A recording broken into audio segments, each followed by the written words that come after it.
She forgot to hang up. That was her first mistake. I was halfway through folding laundry when her voice, my daughter's, came through the phone. I'd called to ask about the color of her dress for her brother-in-law's wedding. She answered, distracted, said she'd call me back, then silence. But the line stayed open. Then I heard her. "Hope she's not coming for the wedding," her mother-in-law's voice sneered, low but sharp. "No seat for people built like a fridge." A pause. Then my daughter's voice, the one I raised, the one I once thought could never turn cruel. "True, Mom, she could eat for 3. Your wish is my command." They laughed. Together. That sound, 2 women laughing over me, cut deeper than any insult could. My hands went cold. My throat burned. I didn't drop the phone. I just listened. Long enough to make sure I'd heard right. Long enough to let the moment brand itself into me. Then I hung up quietly and made 3 phone calls. That wedding never happened. I wasn't always this calm. There was a time when her laughter was the sound that made my mornings worth waking for. I'd raised her alone, after her father left, after the long nights of working 2 shifts to pay her school fees. She was my reason, my pride. I gave her everything I could. I even gave her away, at her wedding, to a man I believed would cherish her. She used to say, "You're my whole world, Mom." But worlds collapse quietly. I saw the signs long before that call. Shorter visits, fewer calls, polite distance disguised as busy schedules. Her husband's family thought I was too simple, too emotional, too traditional. She never defended me, just smiled, as if she agreed. I let it go. Until that call. That was the night I stopped being the mother who forgave. My first call was to the caterer. The family had booked through a friend of mine who owed me a favor. I told him to cancel the entire order, claim unpaid deposits and unverified permits. One call, one quiet disruption. The second was to the marriage registrar's office. Her mother-in-law's younger son's wedding license was under review. I made sure it stayed that way.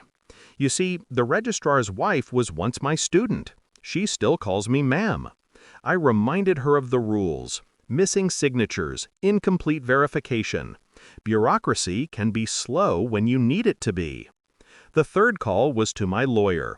Quiet man, discreet. He handled the apartment I'd bought in my daughter's name, before her marriage. I'd transferred the property, thinking she'd need a safety net. That night, I reversed it. Legally, silently, efficiently. The property was mine again by morning. 3 calls, 3 moves, each one a piece of the board shifting. I didn't shout, I didn't cry, I simply cleaned the mess. 2 days later, her voice came through again, this time shaky, panicked. "Mom, something's wrong. The caterer canceled, and the wedding—" I let her speak. Let her taste the chaos I'd poured into her carefully curated world. "Maybe," I said softly, "someone didn't want people built like fridges at their table." Silence. Long. Heavy. Then the kind that trembles with realization. "Mom, I didn't mean—" "You did," I cut in, calm, precise, and that's the part that matters. Her breath hitched. I could almost hear her searching for a way back, a bridge to cross. But some bridges, once burned, light the path to freedom. When the wedding officially collapsed, venue dispute, catering failure, license delay, the whispers began. The groom's family blamed hers. Her mother-in-law blamed her. The perfect in-laws empire cracked under the weight of embarrassment. No one suspected me. Why would they? I was just the fat, forgettable mother they didn't want to seat at the table. I watched it unfold from my garden, sipping tea, hearing their desperation through phone calls I didn't answer. I didn't need to scream or expose them. I just let their own arrogance do the rest. A week later, my daughter came to my house, eyes red, hands shaking. "You ruined everything," she said. "No," I corrected her. You did. She wanted forgiveness. I saw it in her eyes, the child she used to be, begging silently for another chance. But forgiveness is a luxury I no longer offer to the ungrateful. You taught me something that day, I said quietly. You taught me how to hang up properly. I closed the door before she could speak again. It's been 6 months. They moved to another city, smaller, quieter. The groom's family's reputation never recovered. Her husband left her for another woman. Poetic symmetry, I suppose. Sometimes I replay that laugh in my head, their laughter. It used to sting. Now, it's just a reminder of what I'm capable of when pushed. People think revenge is fire. It isn't. It's ice. It's patience. It's precision.